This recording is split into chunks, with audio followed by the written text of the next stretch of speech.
Y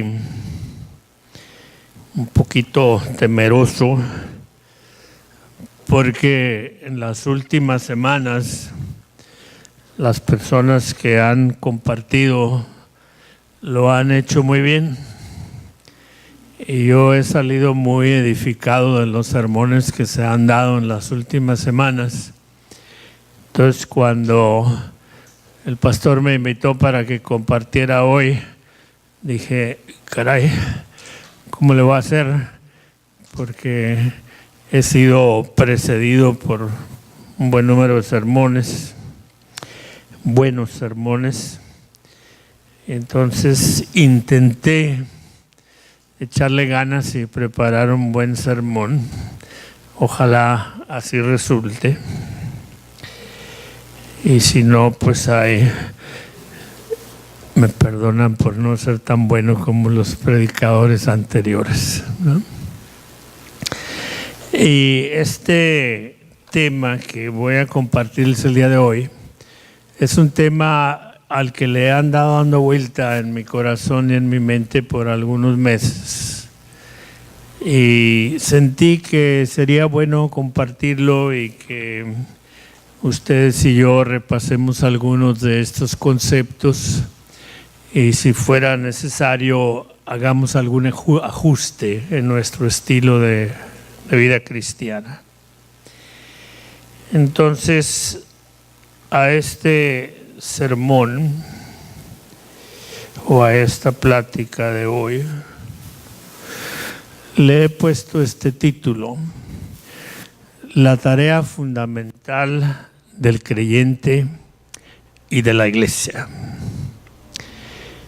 Y me surgió esta inquietud cuando se empezó aquí a promover en la iglesia hace algunos meses que se reunieran grupitos de hermanos, a veces los jóvenes, a veces los adultos, en otras ocasiones los niños, y que salieran esos grupos a diferentes lugares de la ciudad, a veces a un centro comercial, a veces a una plaza, a veces aquí a la esquina atrás, a veces al Parque Fundidora, con la idea de compartir el evangelio con la gente.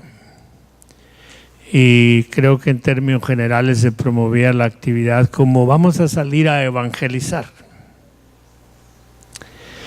Y luego, después de que se hacía la actividad, venían algunos hermanos aquí a la iglesia y nos compartían lo hermoso, lo emocionante, lo edificante que había sido ir a la calle, ir a la plaza, ir al Parque Fundidora y compartir el evangelio con gente que estaba por ahí.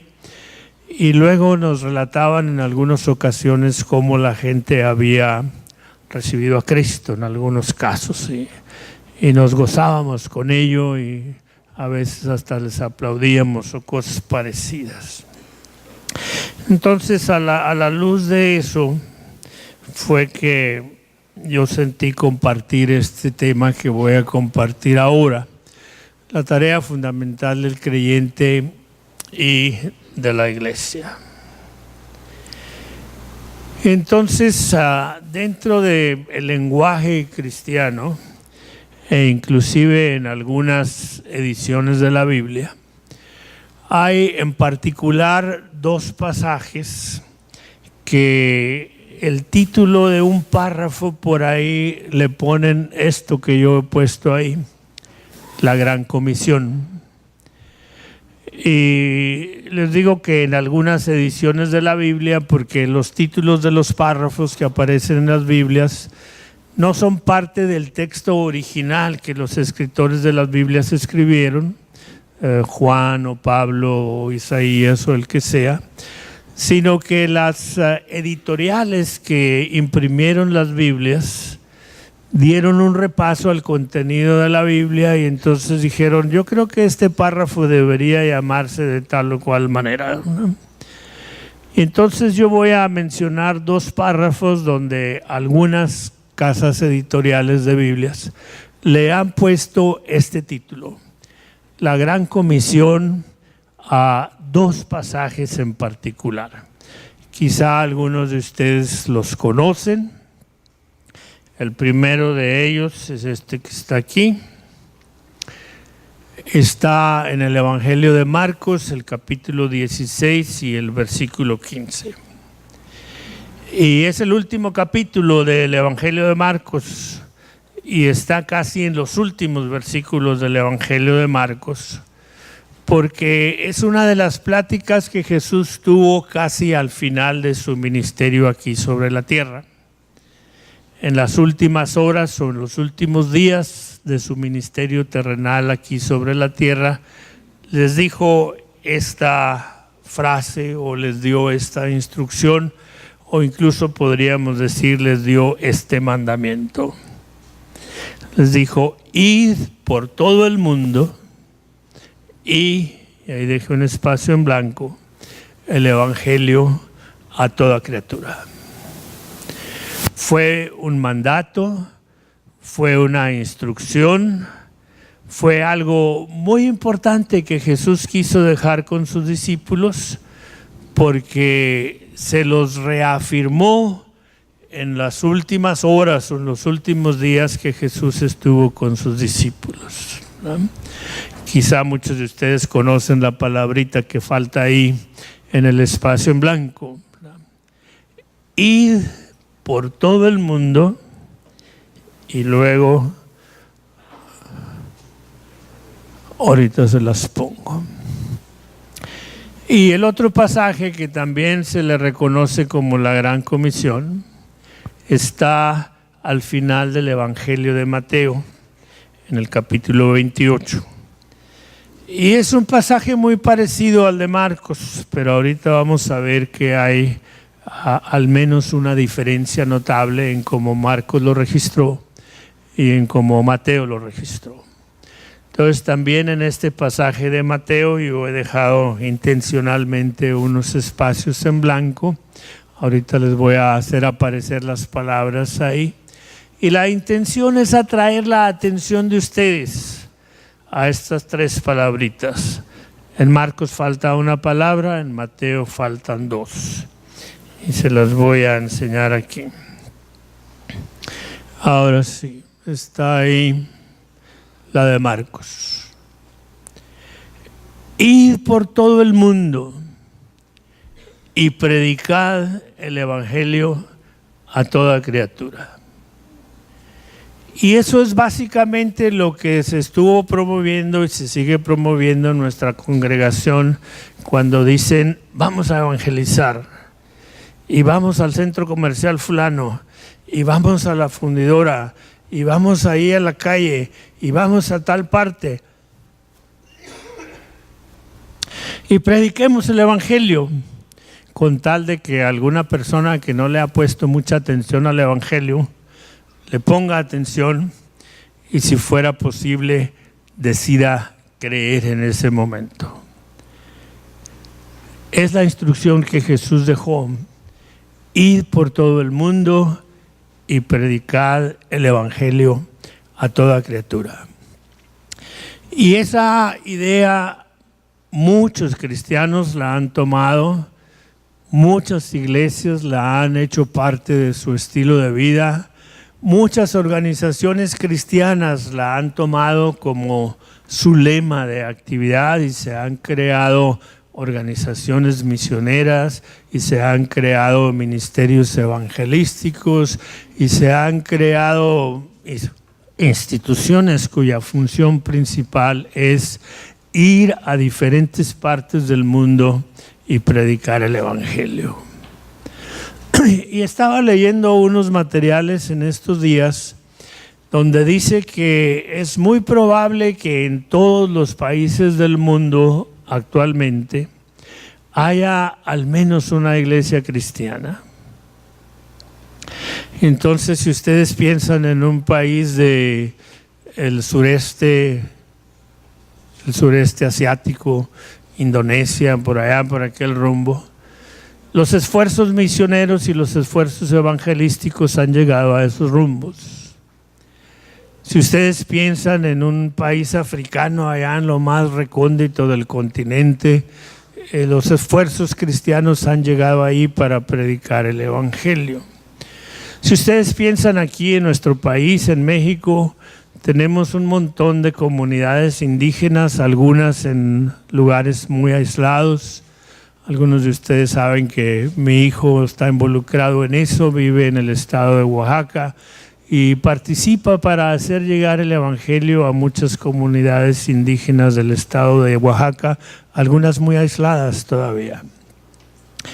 Y entonces, como iglesia, en términos generales, hemos tomado este versículo, ir por todo el mundo y predicar el evangelio a toda criatura, como algo importante. Y lo hemos promovido, y lo hemos practicado, y lo seguimos practicando, y seguimos haciendo esfuerzos para que el evangelio llegue hasta el último rincón de la tierra. E inclusive hay algunos grupos que enseñan sobre la segunda venida de Jesucristo a la tierra para reinar sobre la tierra. Y como una de las señales que Jesús dijo que sucederían antes de que Él regresara, está por ahí en los capítulos 24 y 25 de Mateo, cuando Jesús dijo, y será predicado este evangelio del reino a todas las naciones. Así se traduce en la versión Reina Valera, será predicado este evangelio a todas las naciones. Pero en los últimos años alguien descubrió, en los últimos años alguien descubrió que la palabra que se traduce como naciones, ahí será predicado este evangelio a todas las naciones, es una palabra que tiene un significado ligeramente diferente.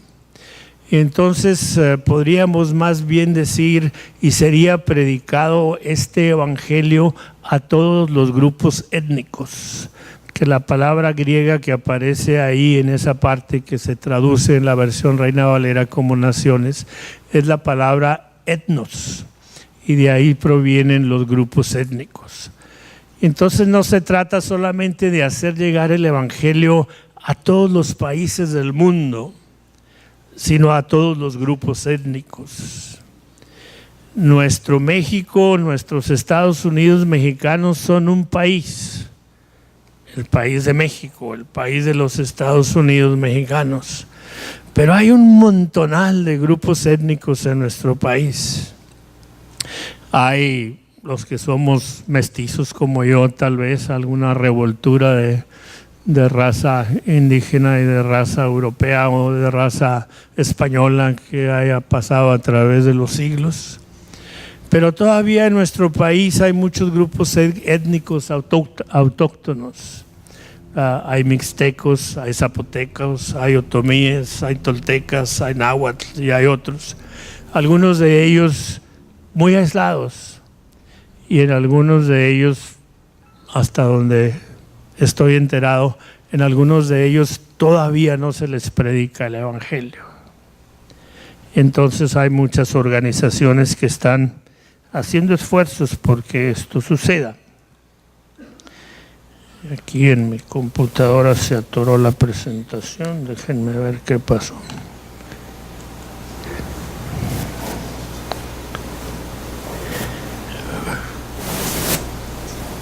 Ok.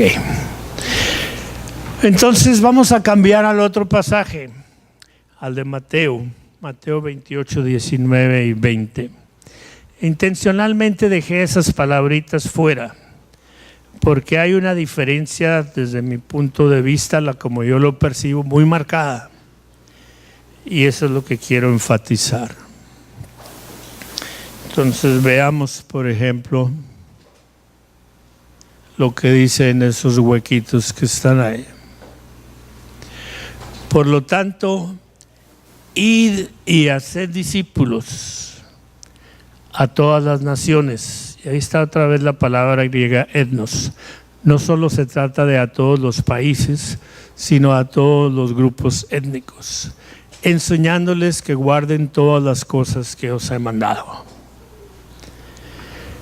Entonces, al observar la tarea de la iglesia y cómo hay muchas organizaciones que se dedican a predicar el evangelio, intentando que el evangelio llegue a todos los grupos étnicos del mundo, he percibido yo que hay al menos un sector de esa gente que se conforma con predicar el Evangelio, que se conforma con ir y decirle a la gente: Dios te ama. Y si usan las 4 leyes de un cierto movimiento por ahí, Dios te ama y tiene un plan maravilloso para tu vida, y es necesario que recibas a Jesucristo como tu Salvador personal, y te invito a que hagas una oración para que recibas a Jesucristo. La persona hace la oración y wow, hay gozo en el cielo por un pecador que se arrepiente, y me voy y ahí nos vemos, y ese señor ya recibió a Cristo y no me vuelvo a acordar de él. Entonces, tomemos este pasaje de Mateo. La idea de Dios no es que nos dediquemos a predicar el Evangelio con la intención de que la gente se hagan creyentes, de que la gente que no creía de pronto crea, de que la gente que no ha recibido a Cristo lo reciba, de que la gente que no había experimentado la salvación la experimente, lo cual obviamente es muy bueno y debe hacerse y debe promoverse. Pero a la luz del pasaje de Mateo, no deberíamos quedarnos ahí. No deberíamos sentirnos satisfechos por el hecho de que alguien recibió a Cristo, por el hecho de que alguien que no era creyente se hizo creyente, por el hecho de que alguien que no había experimentado la salvación reciba la salvación. La enseñanza de Jesucristo va más allá de eso y nos dice en el pasaje de Mateo: no se conformen con hacer creyentes. Intenten, hagan el esfuerzo, dedíquense a que la gente, después de que se hagan creyentes, avancen para ser discípulos. Entonces yo busqué en un diccionario cuáles eran las diferencias entre un creyente y un discípulo. Y un diccionario me indicó que un creyente es aquella persona que en su mente y tal vez en su corazón ha adoptado una doctrina, ha decidido hacer suya un sistema de pensamiento teológico, ¿no? Y ese es un creyente. Creo en tal o cual cosa. Pero el discípulo dice que el discípulo es una persona que está aprendiendo. Es una persona que ha decidido escoger a alguien o a una institución como su maestro, como su mentor, como su educador, y se junta frecuentemente con ese maestro, con ese educador, se inscribe en alguna institución para estar aprendiendo en una manera regular y continua y ser una persona mejor capacitada en el tema que está estudiando. Entonces, como iglesia, no deberíamos sentirnos satisfechos y decir que ya hicimos lo que deberíamos haber hecho cuando logremos que alguien se haga creyente, sino que debemos ir más allá y debemos hacer planes, debemos hacer proyectos, debemos organizar actividades para que alguien que se hizo creyente crezca, madure, avance, se convierta en un discípulo. Recuerdo hace muchos años, yo había crecido en una iglesia cristiana donde poco evangelizábamos en esa iglesia cristiana.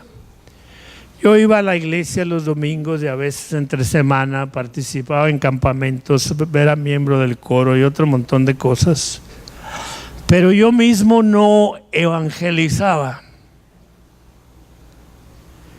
Y entonces de pronto entré en contacto con una organización cristiana que me estimuló a empezar a evangelizar, que me entrenó para evangelizar, que me motivó a que memorizara pasajes bíblicos y me memorizara conceptos de tal manera en que yo pudiera ir a la plaza y pudiera ir a un parque y pudiera ir a la playa y pudiera ir a donde sea y pudiera compartir con alguien el evangelio y que esa persona pudiera reaccionar diciendo: sí, estoy dispuesto a recibir a Cristo en mi vida. Entonces me involucré con esa organización que me enseñó a evangelizar, y un día salí con un grupo de amigos a jugar boliche. Y yo estaba jugando boliche en uno de los boliches que hay aquí en Monterrey. Y pues cuando uno va a jugar boliche, tira su bola y luego tienes que sentarte y esperar el turno a que todos tiren sus bolas y luego te toca otra vez.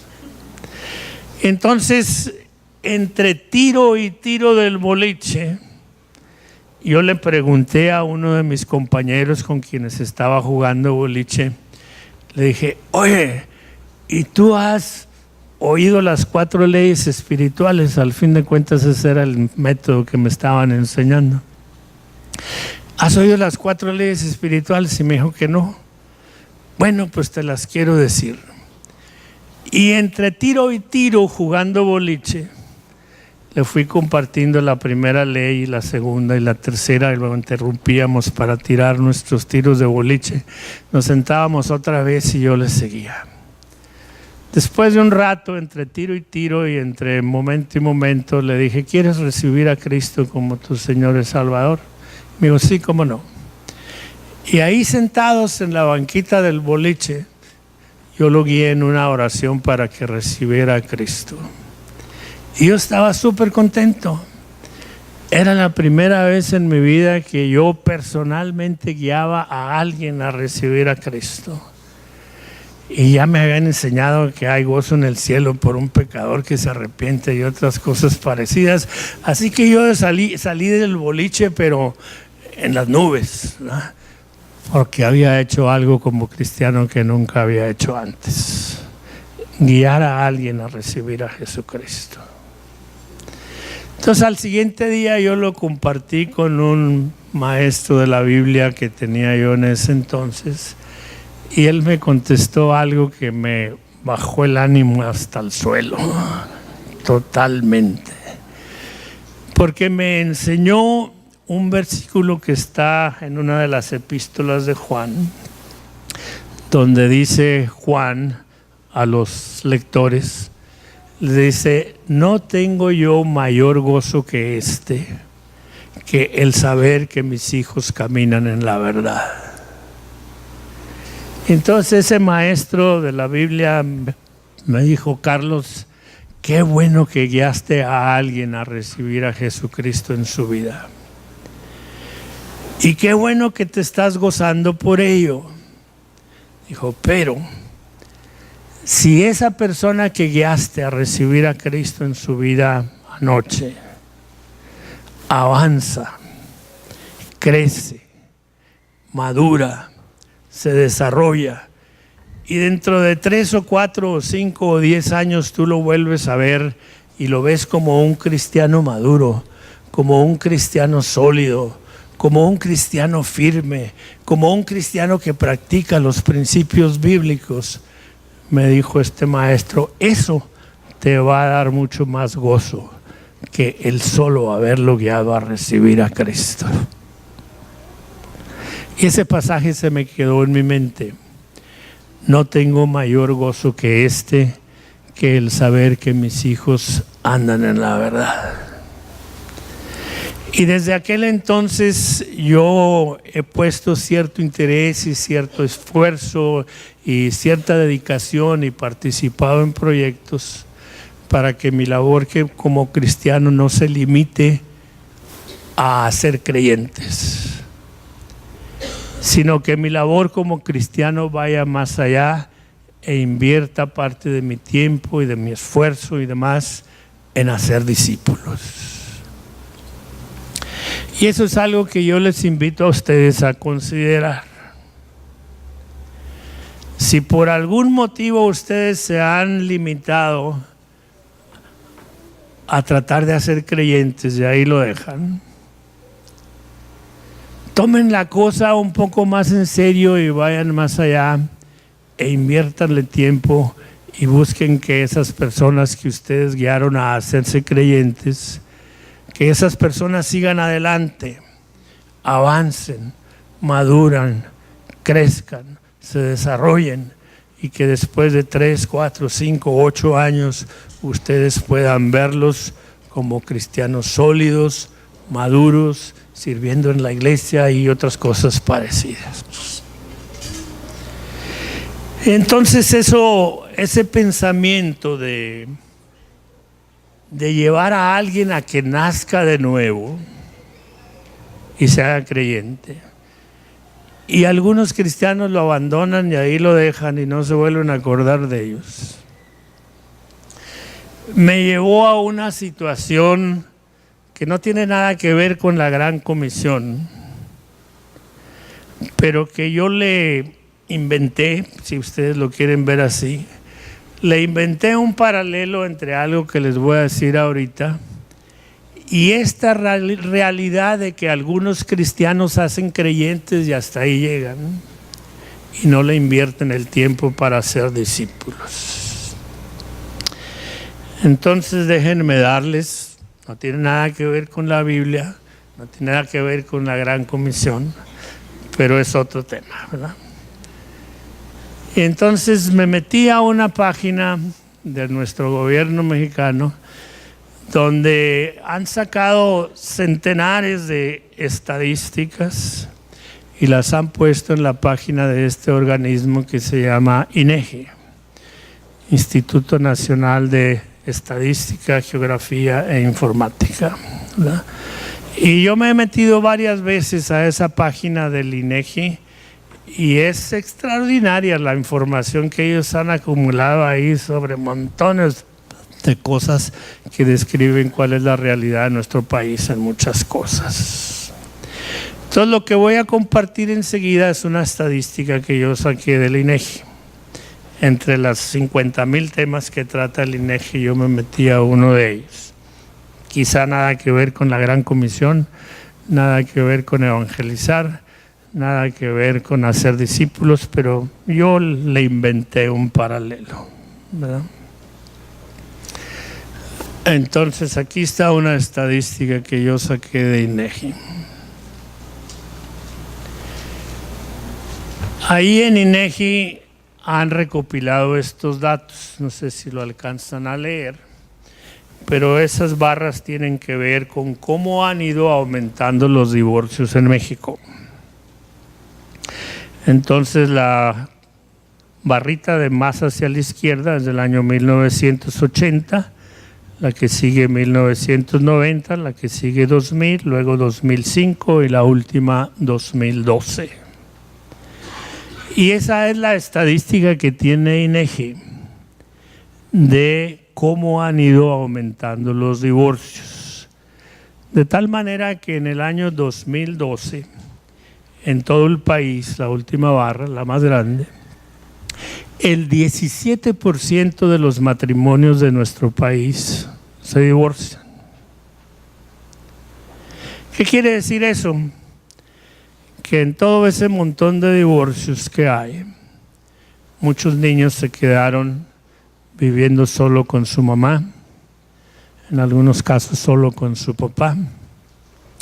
Y el crecimiento o desarrollo que esos niños puedan tener, a mí no me importa cómo me lo pinten.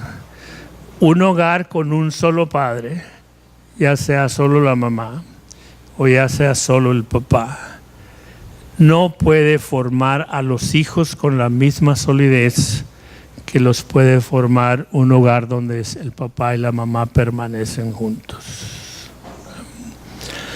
Entonces, hay un buen número de niños en nuestro país que se han quedado sin el papá, que se han quedado en algunos casos sin la mamá. Y en un sentido su crecimiento, su proceso de maduración, etcétera, no es tan bueno como si vivieran en un hogar con los dos padres. Y enseguida les voy a dar otro dato de INEGI, que yo ya lo había oído y no me sorprendió del todo, pero quizá a algunos de ustedes sí les va a sorprender. Miren, este es otro dato de INEGI, ¿verdad? Yo no me lo inventé, pero este es un dato de INEGI.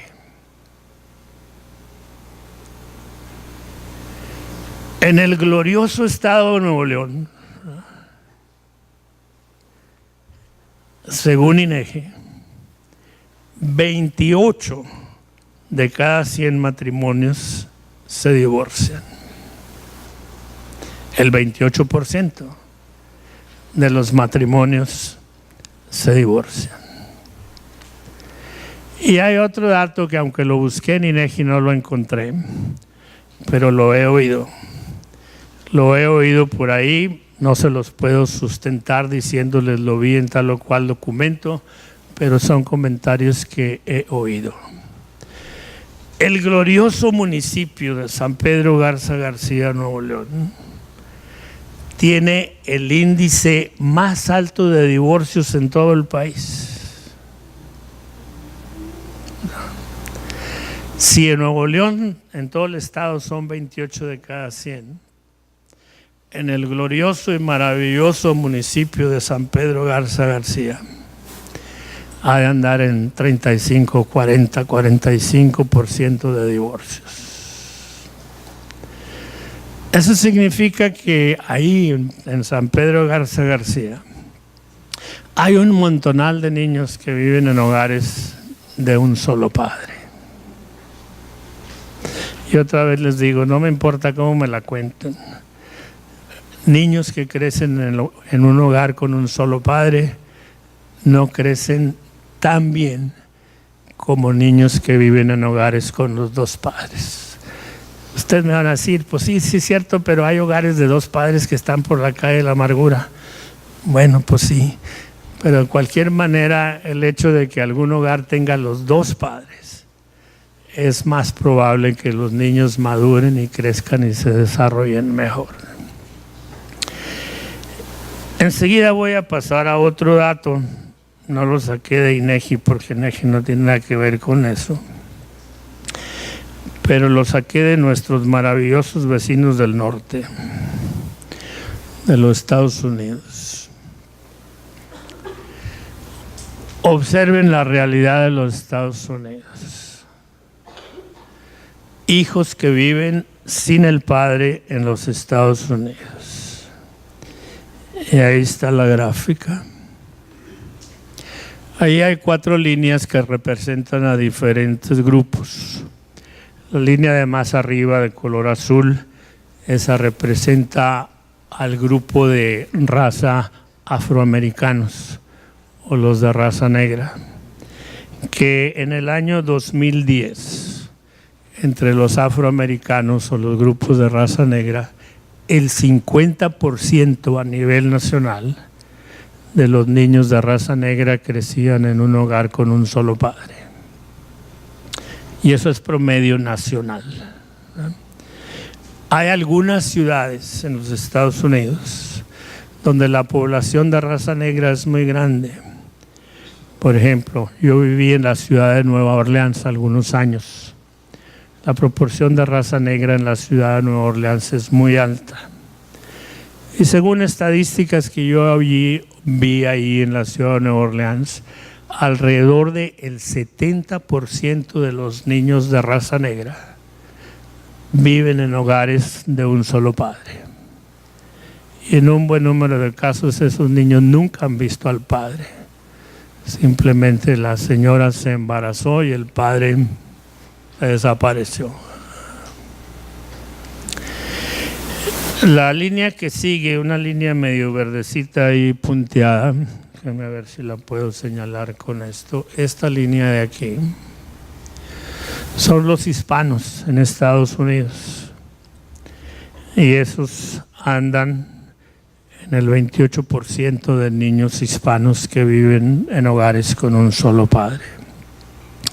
La línea de más abajo, también de color azul, eso representa al estadounidense de raza blanca. Y la línea roja es el promedio de todos, ¿no? Les digo, no tiene nada que ver con la Gran Comisión, ni nada que ver con la tarea de la iglesia, ni nada.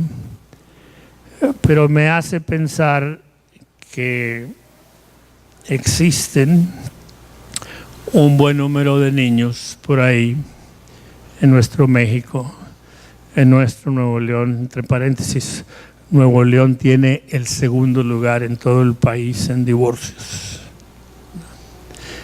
Y San Pedro Garza García el número 1 en todo el país. ¿Por qué menciono esto? Lo menciono porque yo siento que es triste que niños crezcan en hogares con un solo padre. Sería mejor que crecieran en hogares con 2. ¿Y qué tiene esto que ver con la Gran Comisión? Vuelvo a la Gran Comisión. Es triste que haya cristianos que hayan nacido de nuevo y luego nadie se preocupe por ellos. Y que quienes intervinieron para que esa persona naciera de nuevo se quedaron satisfechos con que naciera de nuevo y no le invirtieron tiempo, ni esfuerzo, ni dedicación, ni nada para que esa persona nacida de nuevo creciera, madurara, se desarrollara y se convirtiera en un discípulo. Es maravilloso lograr cristianos nacidos de nuevo, pero es más maravilloso verlos crecer y madurar y fortalecerse y llegar a ser discípulos. O como Juan dice en el versículo que les mencioné yo hace rato, no tengo mayor gozo que el ver que mis hijos caminan en la verdad. Entonces, si tú o yo o nosotros como iglesia, la casa de mi padre, estamos involucrándonos en lograr que gente nazca de nuevo, les invito a todos, empezando por mí, por el pastor y por todos los que tengamos que ver algo que ver con eso, a que no nos quedemos satisfechos con lograr que gente nazca de nuevo. Que le invertamos tiempo, que le invertamos esfuerzo, que hagamos proyectos, que hagamos actividades, etcétera, que lleven a esos cristianos nacidos de nuevo hacia la madurez y a convertirse en discípulos. Voy a volver a la Biblia y voy a leer algunos pasajes ahí y voy a decirles que esto que yo percibo como un problema que existe en la iglesia actual en general, es un problema que ya existía desde hace mucho y ya existía desde los tiempos del Antiguo Testamento. Y ya existía desde los tiempos del apóstol Pablo y de Pedro y de todos ellos también. Entonces les voy a mencionar aquí algunas ideas que el apóstol Pablo menciona. Por ejemplo, este primer pasaje que estoy poniendo ahí es en cierto sentido paralelo al de Marcos que vimos hace rato. En el mundo hay gente que no es creyente y la iglesia se preocupa por predicar el evangelio en todas las naciones, en todos los grupos étnicos, para que la gente que no era creyente se haga creyente. Y entonces pues eso no está del todo descabellado, porque esa de pasada es la actitud de Dios también. Observen lo que dice este pasaje.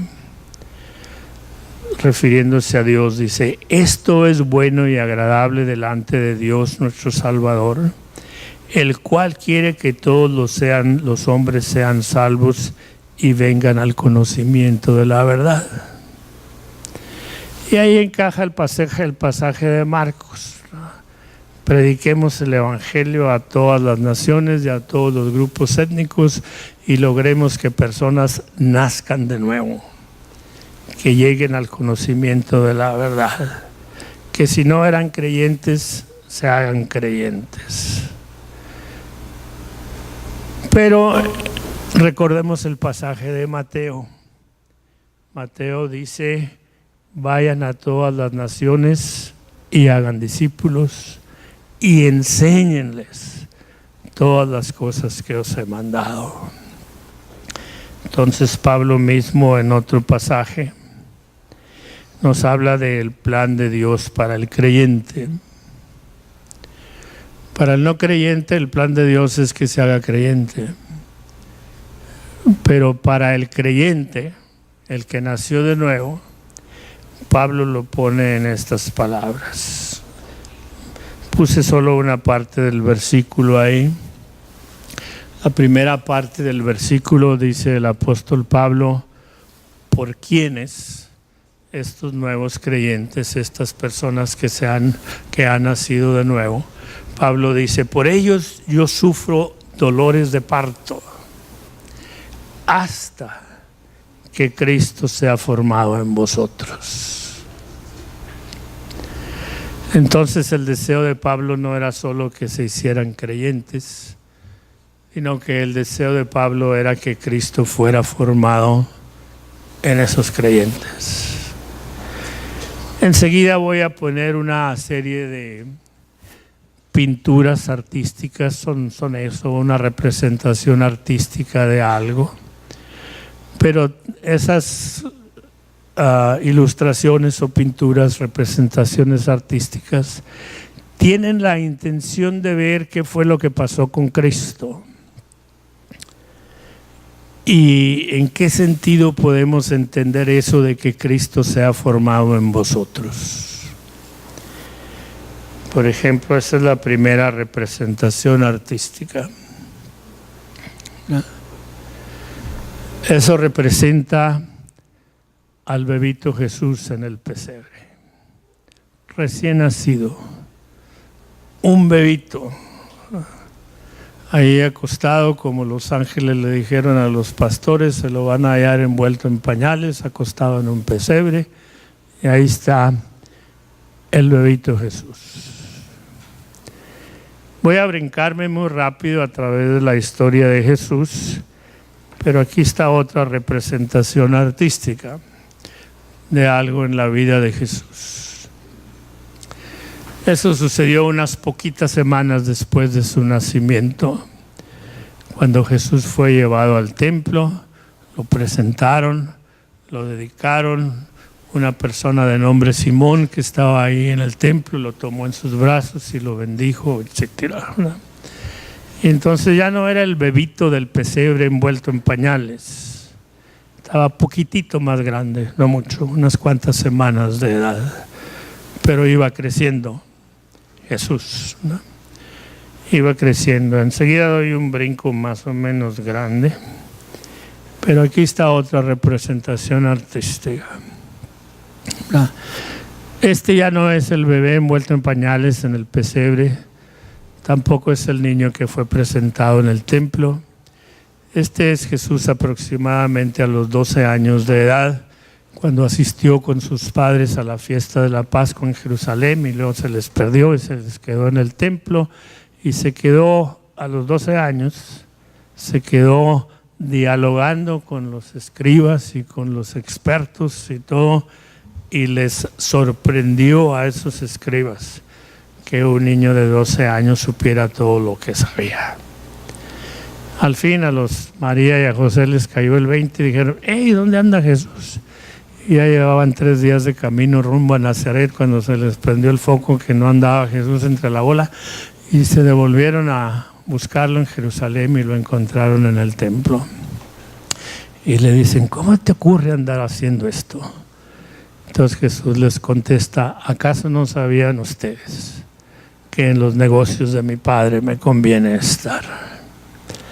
Y Jesús no solamente estaba apantallando ahí a los escribas y fariseos y demás, sino que seguramente estaba aprendiendo de ellos también algunas cosas. Jesús estaba creciendo como discípulo, estaba madurando, estaba avanzando en su vida, y algunos pasajes de los evangelios dicen: Y Jesús crecía en sabiduría y en gracia delante de Dios y delante de los hombres, dándonos la idea de que Jesús iba creciendo, madurando, fortaleciéndose. Aquí de los 12 años me doy otro brinco y presento otra representación artística. Esto ya es Jesús a los 30 y tantos años de edad. Esta representación artística le ponen el Sermón del Monte. Entonces ahí lo representan sobre el monte rodeado de una multitud cuando él está predicando el Sermón del Monte. Entonces aquí ya no es el niño del pesebre, no es el niño presentado en el templo, tampoco el jovencito discutiendo con los fariseos y los escribas, sino ya es el líder, el maestro, el profeta, o como le quieran poner, enseñando y dejándonos en el Sermón del Monte una de las enseñanzas más maravillosas que podamos encontrar en la Biblia, ¿verdad? Pero ya estaba maduro. Luego doy otro brinco de un par de años o 3. Entonces aquí está otra etapa de la vida de Jesús. Si lo alcanzan a distinguir, ese es el Jesús que va saliendo de la tumba donde lo habían sepultado ya muerto. Entonces al lado izquierdo de esta representación artística está representada la piedra con la que cubrieron la entrada a la tumba y cómo Jesús venciendo a la muerte, y quién sabe quién movió la piedra, si los ángeles o Jesús mismo la hizo a un lado, no es muy claro en la Biblia quién la movió, pero total movieron la piedra, ¿no? O el terremoto, que algo movió la piedra, Jesús volvió a la vida, resucitó y salió, y aquí está el Cristo resucitado. Y todavía en Jerusalén existe un lugar que se considera que es la tumba donde estuvo Jesús. Tuve la oportunidad de visitarla hace algún tiempo, y cuando llegué ahí a la puerta esa de la tumba, había al lado de la puerta una inscripción que decía: no está aquí, ha resucitado.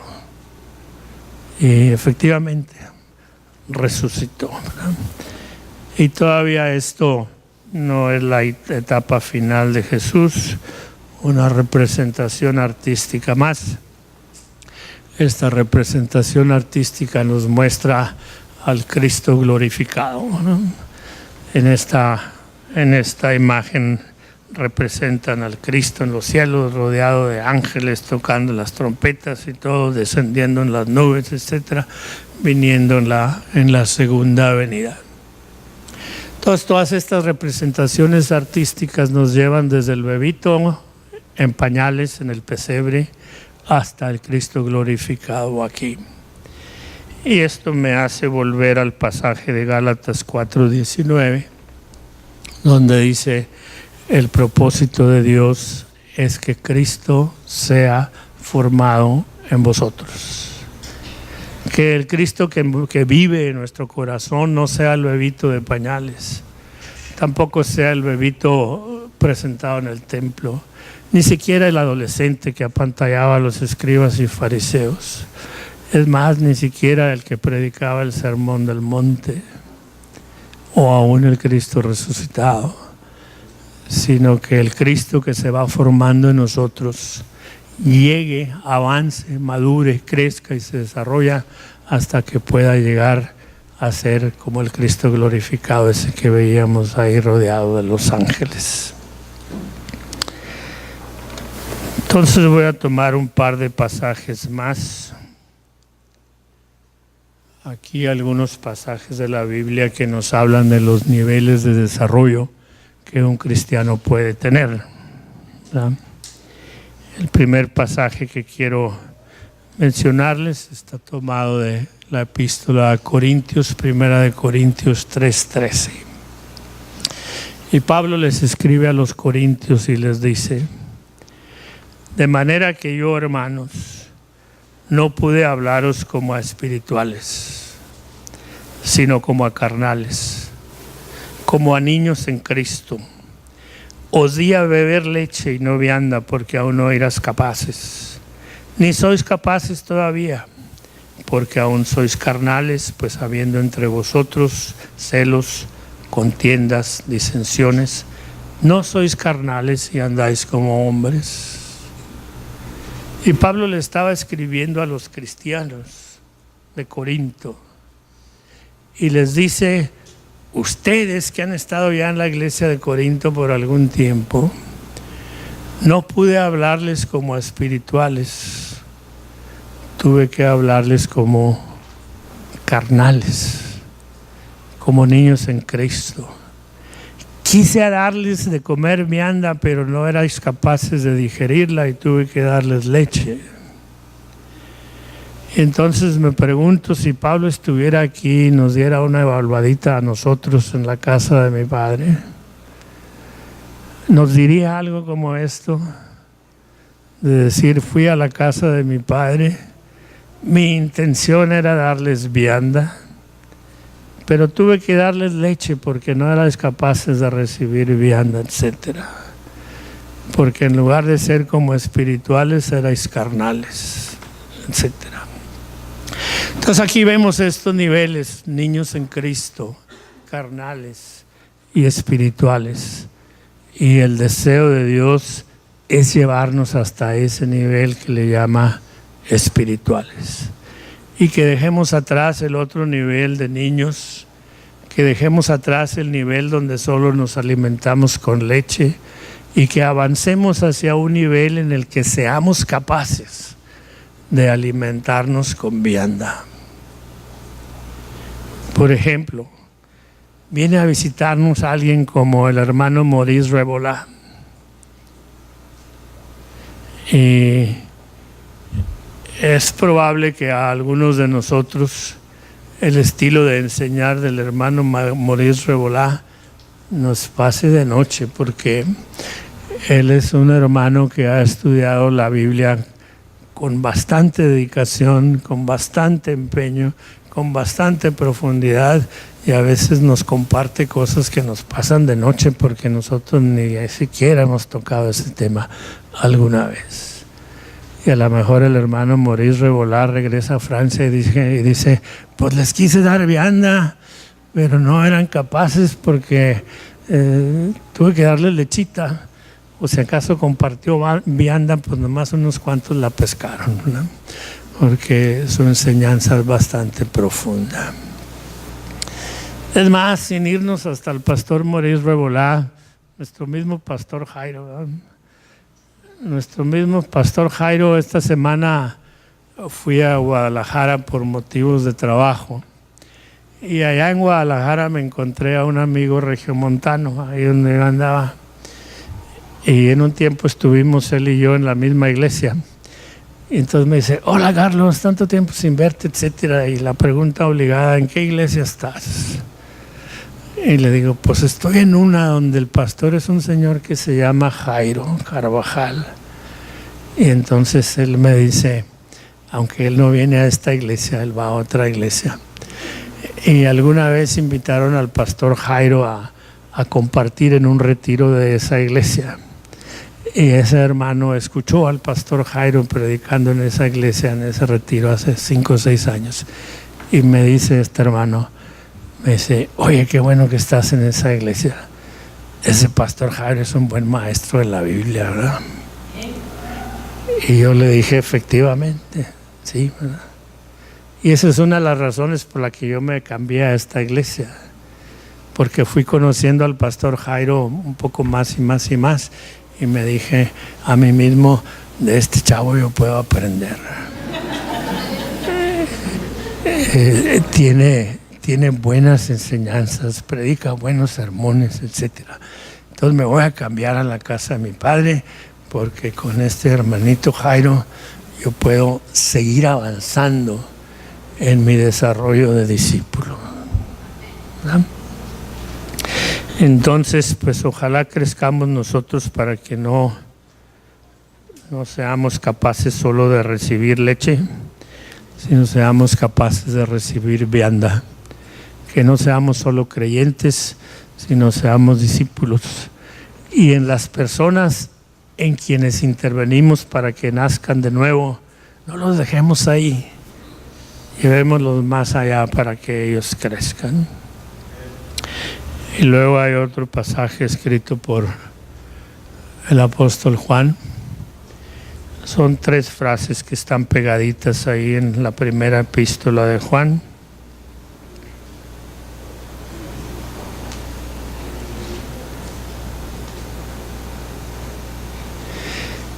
Entonces están las frases que van a aparecer ahí en la pantalla, son 3 frases tomadas de la primera epístola de Juan.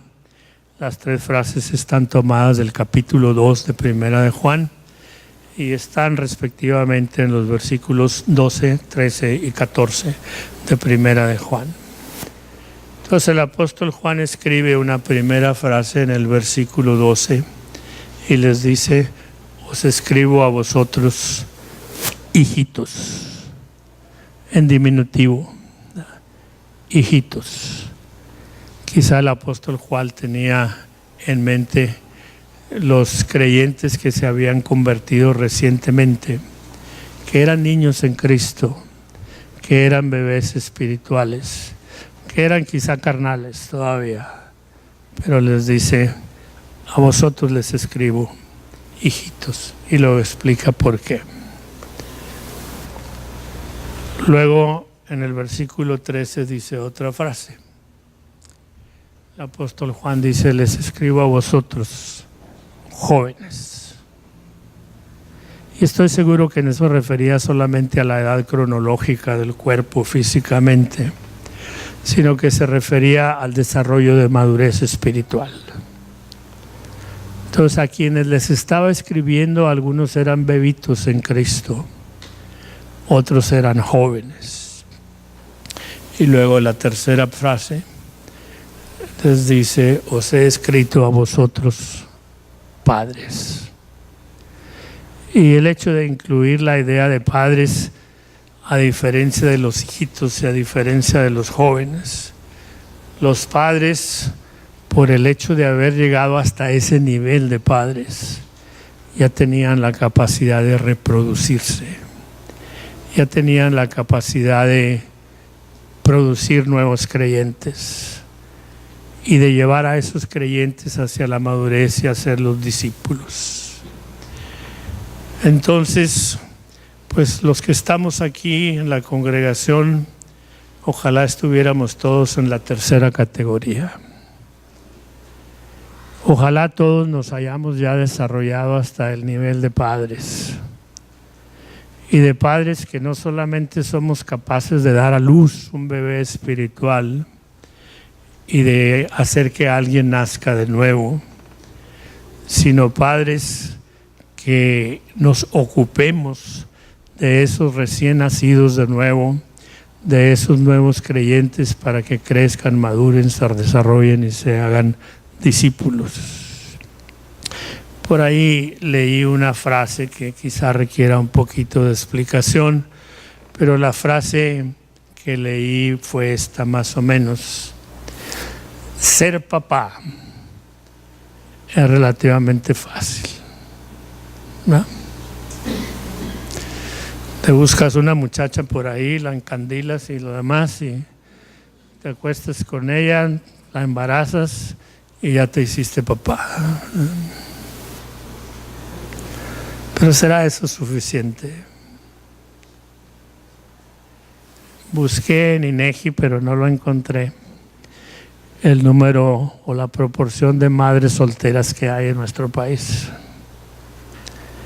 Y aunque no encontré el dato en INEGI, también he leído otros artículos por aquí y por allá que el número de madres solteras en nuestro país ha ido creciendo también.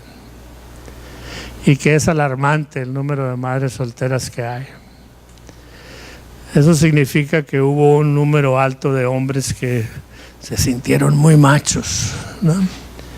Y sedujeron a alguna muchachita por ahí, la embarazaron y ahí nos vemos, ¿verdad? Y nació un bebé sin papá. Entonces, la frase que leí era esta: ser papá es relativamente fácil. Ser padre es otro boleto, ¿no?